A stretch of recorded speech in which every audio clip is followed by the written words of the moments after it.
Operation Kagar దెబ్బకు మావోయిస్టులు భారీ ఎత్తున లొంగుబాటు పడుతున్నారు. మొన్న అగ్రనేత మల్లోజుల వేణుగోపాలరావు అలియాస్ అభయ్ తో పాటు 61 మంది మావోయిస్టులు లొంగిపోగా నిన్న ఛత్తీస్గఢ్ లోని కాంకేర్ పోలీసుల ఎదుట మరికొంతమంది మావోయిస్టులు లొంగిపోయారు.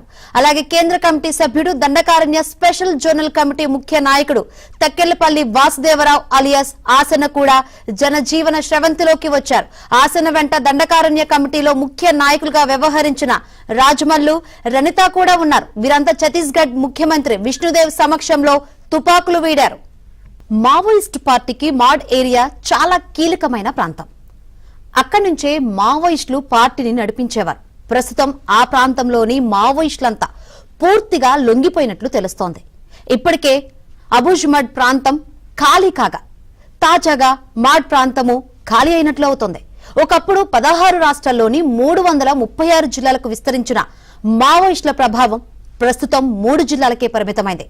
పలు రాష్ట్రాల్లో సమాంతర ప్రభుత్వం నడిపిన అన్నలు, పెరిగిన సాంకేతిక పరిజ్ఞానం మావోయిస్టు పార్టీలో నెలకొన్న విభేదాలను అంచనా వేయలేకపోయారు. దీంతో ఎన్కౌంటర్లు, లొంగుబాట్లతో మావోయిస్టు పార్టీ చతికిలబడింది. కాగా అడవుల్లో ప్రస్తుతం మావోయిస్టుల సంఖ్య కేవలం 200 వరకు ఉండొచ్చని పోలీసులు చెబుతున్నారు. అదే సమయంలో ఛత్తీస్గఢ్ లో హిడ్మా, పాపారావు, తిప్పరి, తిరుపతి టార్గెట్ గా కేంద్ర బలగాలు గాలింపు చర్యలను ముమ్మరం చేశాయి.